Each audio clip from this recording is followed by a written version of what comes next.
नमस्कार, मैं हूं संजय शर्मा। आप देख रहे हैं 4PM न्यूज नेटवर्क। आज फिर बहुत सारी खबरें इकट्ठी हैं। रुपये के गिरने की है, योगी जी के ताकतवर बनने की है। और ताकतवर मैं नहीं बना रहा, उनको मुसलमान भाई लोग बना रहे हैं। कैसे बना रहे हैं ये भी मैं आपको बताऊंगा। मैं आपको बताऊंगा कि मुसलमान भाई जो काम कर रहे हैं उससे योगी जी कैसे ताकतवर हो रहे हैं। और मैं ये भी बताऊंगा कि आज पेट्रोल पंपों पे क्या हाहाकार मचा और देश के हालात कितने खतरनाक होने जा रहे हैं और आजमगढ़ और रामपुर में क्या सीन चल रहा है। बहुत सारी खबरें हो गई हैं, अलग अलग बनाऊंगा तो बहुत टाइम लगेगा। तो मैं आपको एक झटके में पूरी राजनीति बताता हूं। सबसे पहले तो खतरनाक खबर यह है कि अपना रुपया डॉलर के मुकाबले बहुत बुरी तरह गिर रहा है। सोमवार को अब तक के सबसे निचले पायदान पर आ गया रुपया। इसके क्या क्या संकेत होते हैं वो समझने की कोशिश करिए आप। भारत 60% अपना तेल जो है आयात करता है। अगर रुपया गिरेगा, डॉलर मजबूत होगा तो सरकार चाह के भी पेट्रोल और डीजल की कीमतों पे काबू नहीं लग पाएगी, रोक नहीं पाएगी। मतलब आपकी ज़िंदगी से हर जुड़ी हुई चीज़ महंगी होने जा रही है। ये खतरनाक संकेत है देश के लिए। आपके बच्चे पढ़ने जाएंगे, वो पढ़ाई महंगी हो जाएगी, आपकी रोज़मर्रा की चीज़ें महंगी हो जाएंगी। जब बहुत हाहाकार मचा था तो जो पेट्रोल और डीजल के रेट कम हुए थे वो फिर बढ़ने के कगार पे आ जाएंगे, रुपया अगर ऐसे ही गिरता रहा। शीतल पी सिंह जी बहुत सीनियर जर्नलिस्ट हैं, कल मेरी डिबेट में आए थे। उन्होंने कहा कि अगर कई अर्थशास्त्रियों से उनकी बात हुई थी, उन्होंने कहा कि अगर 4 रुपया और गिर गया तो हमारे हालात श्रीलंका जैसे हो जाएंगे। आप बहुत प्यार से हिंदू मुसलमान करते रहिए, आप बिल्कुल मत सोचिए। आप शाम को पार्टी करिए, 2 पैग अगर आप शराब पीते पीजिए और फिर व्हाट्सएप फैक्ट्री से आए ज्ञान को बांटते रहिए। और व्हाट्सएप फैक्ट्री का ज्ञान आपको बताता रहेगा कि हिंदू बहुत खतरे में है, मुसलमान बहुत खतरे में है। हिंदू मुसलमानों को तबाह कर देंगे और मुसलमान हिंदुओं को तबाह कर देंगे। ये सारी बातें आपके दिमाग में, आपके भेजे में, आपके कलेजे में, आपके दिल और दिमाग और आत्मा में इसलिए घुसाई जा रही हैं कि आप ये जान ना सके कि आप श्रीलंका बनने जा रहे हैं। आपकी जीडीपी धड़ाम हो गई है। रुपया अब तक के जीवन के सबसे निचले स्तर तक पहुंच गया है और नौजवान गुस्से में हैं, बेरोजगार गुस्से में हैं। भारतीय जनता पार्टी के सांसद हैं वरुण गांधी जी, पिछले 15 दिनों से नौकरियों को लेके अभियान चलाए हुए थे। नौकरियां नहीं हैं, नौकरियां नहीं हैं। सरकार को लगा कि अगर ये हाल रहा तो गड़बड़ हो जाएगा। तो आज सुबह सुबह रक्षा मंत्री जी नजर आए और रक्षा मंत्री ने कहा कि अब सेना एक नया अग्निपथ नाम से योजना ला रही है, नौकरियां निकाली जाएंगी, नौकरियां मिलेंगी। लेकिन पता चला कि 4 साल के कॉन्ट्रैक्ट का खेल है। मतलब सरकार आपको परमानेंट नौकरी नहीं देनी जा रही। उसके थोड़ी देर बाद प्रधानमंत्री जी का ट्वीट आता है, पीएमओ का ट्वीट आता है कि सरकार 1.5 साल में 10 लाख नौकरी देंगी। मीडिया के लोग छोड़ते नहीं हैं। रणविजय सिंह जी हैं, ट्विटर पर बहुत एक्टिव रहते हैं। उन्होंने लिखा कि रक्षा मंत्री का बयान, सेना में नौकरियां हेडलाइंस होती, मगर प्रधानमंत्री जी रक्षा मंत्री को आगे नहीं निकलना देना चाहते, लिहाजा उन्होंने 10 लाख नौकरियों का दांव चल दिया। ये पत्रकार के कमेंट वाली बातें हैं, इसलिए मैंने सोचा बताऊं, मजे की बात थी। लेकिन रुपये के गिरने को लेकर पहले क्या क्या सोच रहे थे हमारे प्रधानमंत्री जी और हमारे नेता, पहले जरा थोड़ा सा ये सुन लीजिए, फिर मैं आपसे बात करता हूँ। की करेंसी को कोई प्रॉब्लम नहीं है, श्रीलंका की करेंसी को कोई प्रॉब्लम नहीं है। हमारे अड़ोस पड़ोस में छोटे देशों को भी डॉलर के मुकाबले में कोई नुकसान नहीं हो रहा है। देश जानना चाहता है प्रधानमंत्री जी, ऐसा क्या कारण है कि आज अकेला हिंदुस्तान का रुपया डॉलर के मुकाबले गिरता ही चला गया और क्यों चला गया। और मैंने साफ मांग की है, ये सिर्फ आर्थिक कारणों से नहीं हुआ है, ये आपकी भ्रष्ट राजनीति जो चली है दिल्ली से, उसका इसके अंदर बहुत बड़ा रोल है। बहुत गंभीरता से आरोप लगा रहा हूं। कल सेंसेक्स का लुढ़कने के बाद रुपए ने इस तरह से फिसलना शुरू किया, इस तरह से गिरना शुरू किया कि 67 रुपए से फिसलता रात को 68.89 पर आकर खड़ा हो गया। कल तो टीवी लगाने से डर लग रहा था, क्योंकि हर आधे घंटे बाद 10 पैसे गिर जाते थे, 50 पैसे गिर जाते थे, 60 पैसे गिर जाते थे। और मुझे दुख है इस बात का कि वित्त मंत्री जी ने बोलते हुए जो कारण बताया, वो कारण में निष्कर्ष उनका ये था कि चूंकि पॉलिटी डिवाइडेड है, इसलिए अर्थव्यवस्था की यह हालत हुई है। मैं कहना चाहूंगी आपसे, क्या विपक्ष पर डिवीजन लगाने से पहले जरा अपने घर की तरफ देखिए। कारण ये है कि सरकार अपनी अर्थनीति पर एकमत नहीं है। सरकार अपने सहयोगी दलों के साथ भी एकमत नहीं है। बहुत सी चीजें जहां विपक्ष ने सहमति दी है करने की, वो इसलिए नहीं कर पाती है क्योंकि कैबिनेट से उनको निकाल नहीं पाती है। सुना आपने, ये जब विपक्ष में थे तो बताते थे कि रुपया किस तरह गिरता है, देश की साख कैसे खराब होती है रुपये के गिरने से। और आपकी जानकारी के लिए रुपया अब तक के ऐतिहासिक रिकॉर्ड पे गिरा है, मतलब आज तक रुपया कभी इतना नहीं गिरा। रिकॉर्ड और भी बने हैं, 40 सालों में बेरोजगारों की दर इतनी कभी नहीं बढ़ी। और ताज़ा बयान ये है कि महंगाई दरों ने आज रिकॉर्ड तोड़ दिया है, 15.88 ऊंचाई के स्तर तक पहुंच गई जो कभी नहीं पहुंची। तो ये बढ़ती हुई महंगाई, ये बेरोजगारी की दर और ये रुपये का गिरता हुआ मामला आपसे मतलब नहीं है। आपसे मतलब है हिंदू और मुसलमान। अंबानी भाई का चैनल और अंबानी भाई जैसे तमाम चैनल आपको ये डोज पिलाते रहेंगे। आप पीते रहिए, मस्त रहते रहिए, व्हाट्सएप उठाइए और लोगों को भेजते रहिए कि हिंदू कितने खतरे में हैं, हिंदू कितने खतरे में, और नुपुर शर्मा का समर्थन करना चाहिए, नुपुर शर्मा जिंदाबाद।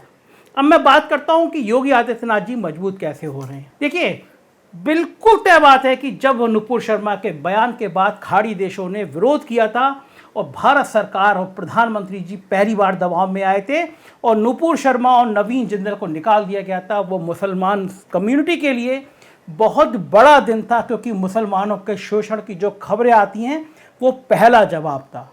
खाड़ी देशों में आपके दबाव के कारण सरकार झुक गई हो, ऐसा नहीं है। अंबानी भैया और अडानी भैया का खाड़ी के देशों में बहुत पैसा लगा है और आप जानते हैं कि अंबानी भैया और अडानी भैया इस देश में क्या हैं। तो सरकार खतरा मोल नहीं ले सकती थी, लिहाजा खाड़ी देशों के मैसेज आया, हमारे राजनायक बुलाए गए, नुपुर को और नवीन जिंदल को निकाल दिया गया। भारतीय मुसलमान अगर शांति से रहते, कानून के दायरे में काम करते तो आज तस्वीर दूसरी होती। लेकिन यहाँ भी ओवैसी भाई जैसे क्रांतिकारी लोग हैं जो बताते हैं कि हमारी कौम कितने खतरे में है, और वो बताते हैं कि इसका बदला लेना है तो पत्थर चलाओ। मस्जिद से निकले लोग, जुमे की नमाज के बाद निकले लोग और जुमे की नमाज के बाद जो निकले पत्थर, उन्होंने बता दिया कि अब भविष्य क्या होने वाला है। एक बात आप गांठ बांध के समझ लीजिए, जब तक उत्तर प्रदेश के मुख्यमंत्री योगी आदित्यनाथ हैं वो दबाव में नहीं आने वाले हैं। हम उनकी तमाम आलोचनाएं करें, हम उनकी नीतियों से सहमत हों असहमत हों, लेकिन योगी आदित्यनाथ की ये फायर ब्रांड राजनीति ही उनको स्टार बनाती है। प्रधानमंत्री नरेंद्र मोदी जी ग्लोबल नेता बनना चाहते हैं, उन्होंने लाइन थोड़ी सी बदली, वो खाड़ी देश भी गए, वो मस्जिद में भी गए, उन्हें यूएई का सबसे बड़ा खिताब भी मिला, उन्होंने अपना हवाई जहाज पाकिस्तान में भी उतारा, वो नवाज शरीफ से भी मिले और वो अम्मी जान से भी मिले। मगर योगी आदित्यनाथ अपनी लाइन सीधी रखते हैं। उन्होंने विधानसभा में कहा कि मैं ईद नहीं मनाता, मतलब हिंदुत्व की जो पौधशाला, जो पौध लगाना चाहता है संघ, योगी आदित्यनाथ उसके संवाहक बन गए हैं, उसके नेतृत्वकर्ता बन गए हैं। तो योगी आदित्यनाथ की राजनीति को आपने जिस दिन पत्थर उठाया मस्जिद से निकलकर, उनको और ताकत दे दी। आपको पता है कि अगर आप पत्थर उठाएंगे तो चाहे वो सही हो, चाहे वो गलत हो, चाहे वो लीगल हो, चाहे वो इलीगल हो, लेकिन योगी सरकार आप पर बुलडोजर चलाएगी और आपको नेस्तनाबूद करने का ऐसा मैसेज देगी कि जो नुपुर शर्मा की विचारधारा वाले लोग हैं उनको लगेगा कि आप योगी आदित्यनाथ से ज़्यादा सशक्त नेता कोई हो नहीं सकता। तो जुमे की नमाज के बाद चले पत्थरों ने योगी आदित्यनाथ का कद फिर बढ़ा दिया और वो चाहते थे कि ऐसा कद उनका बढ़े, वो एक नायक के रूप में नजर आए, जो संघ का नायक है, जो भाजपा का नायक है। तो जाहिर आप इस तरह की जितनी हरकतें करेंगे, जितना विरोध करेंगे, जितना कानून को तोड़ेंगे, योगी आदित्यनाथ उतने ही मजबूत होंगे। और एक बात और मान लीजिएगा, अब आप ये अपेक्षा करें कि सब कुछ कानून सम्मत होगा तो वो संभव नहीं है। हाई कोर्ट का स्पष्ट आदेश था अब्बास अंसारी के केस में कि ध्वस्तीकरण के आदेश के 30 दिन का मौका दिया जाएगा, 30 दिन बाद तक, तब तक कुछ नहीं हो सकता। मगर 20वें दिन ही बुलडोजर आता है और मकान तोड़ देता है। दूसरी बात, हर कानून की भाषा में लिखा है कि जिस व्यक्ति के नाम मकान होगा अपराध है, आप उसके खिलाफ कार्रवाई कर सकते हैं। जावेद का मकान उसके नाम भी नहीं था, तब भी उसको जमींदोज कर दिया गया। और दूसरी बात, आप एक और समझ लीजिए, आप सिर्फ योगी सरकार से नहीं लड़ रहे, आप गोदी मीडिया से भी लड़ रहे हैं।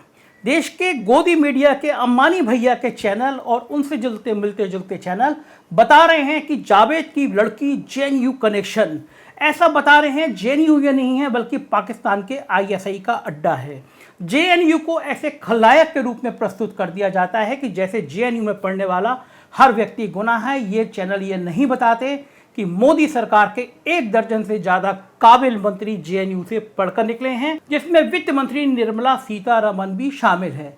जाहिर है जेएनयू के नाम पर आपको इस तरह बताया जाता है वो आतंकवादी हैं। जावेद की बेटी का जेएनयू कनेक्शन, इस बात को लिखने में अखबार वालों के दिल नहीं कांपते, हाथ नहीं कांपते और ये नहीं में शर्म महसूस करते कि जिस मीडिया के पवित्र पेशे में आए हैं उसके संग कितना अन्याय कर रहे हैं कुछ करोड़ रुपए के लालच में। तो ये बात आप गांठ बांध लीजिए, अगर आप कानून को तोड़ेंगे तो योगी सरकार आपको बख्शने वाली नहीं है। आपके कानून तोड़ने से वो सरकार और मजबूत होती है अपनी विचारधारा में। मैं बात कर रहा था देश के लिए खतरनाक खबर और है कि सूचना आई कि कई राज्यों में पेट्रोल और डीजल के लाले पड़ गए हैं। राजस्थान में 2000 से ज़्यादा पेट्रोल पंपों पर पेट्रोल खत्म हो गया है, बोर्ड लग गया है पेट्रोल नहीं है। मध्य प्रदेश से और महाराष्ट्र से भी कुछ ऐसी खबरें आ रही हैं। सरकार ने कहा है कि 9 बजे के बाद पेट्रोल ना बेचें। ये अभी झांकी है, अभी असली फिल्म बाकी है। आप चिंता मत करिए, आप व्हाट्सएप मैसेज उठाइए और जुट जाइए। हिंदू मुसलमान खतरे में हैं। पेट्रोल मिले ना मिले, सिलेंडर 3000 रुपये का हो जाए, पेट्रोल डीजल 200 रुपये का हो जाए, चलने दीजिए। आप मैसेज करते रहिए, मुसलमान खतरे में हैं और हिंदू खतरे में हैं। ये आपको शायद ज़्यादा ऊर्जा देगा इस समय के माहौल में।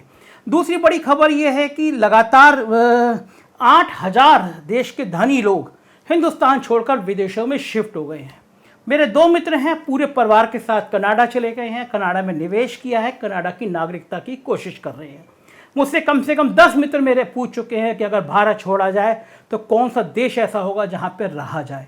ये मैं पहली बार सुन रहा हूँ, जब से मैं 35 साल से पत्रकारिता कर रहा हूँ। मैंने ये कभी नहीं देखा कि एक बड़ी संख्या में लोग भारत छोड़ के कहीं और जाने की बसने लगे हों। मेरे कई मित्र हैं जो बच्चों को पहले अपनी सरकारी नौकरी दिलाना चाहते थे, अब वो कहते हैं हम अपने बच्चों से कहते हैं किसी दूसरे शांत मुल्क में शिफ्ट हो जाओ जहाँ पे फसाद ना हो। आप समझ सकते हैं ये फसाद आपको कहाँ ले जाते हैं। ये रुपया जो आपका कमज़ोर हो रहा है, इसका एक बड़ा कारण ये भी है कि मई में केवल 1,70,000 करोड़ रुपए निवेशकों ने निकाल लिए हैं। और जो सूचना आई है उसके हिसाब से भारत का विदेशी मुद्रा 600 अरब डॉलर से नीचे आ चुका है।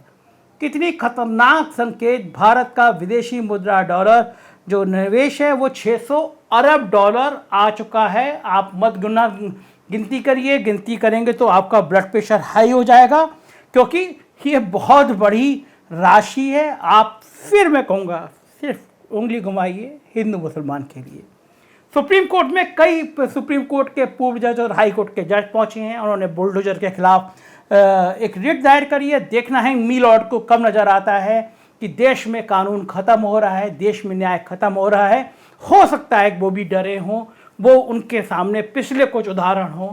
दबाव किसी पे भी आ सकता है, मुझ पे भी आ सकता है, आप पर भी आ सकता है, जो बोलेगा उस पर आ सकता है।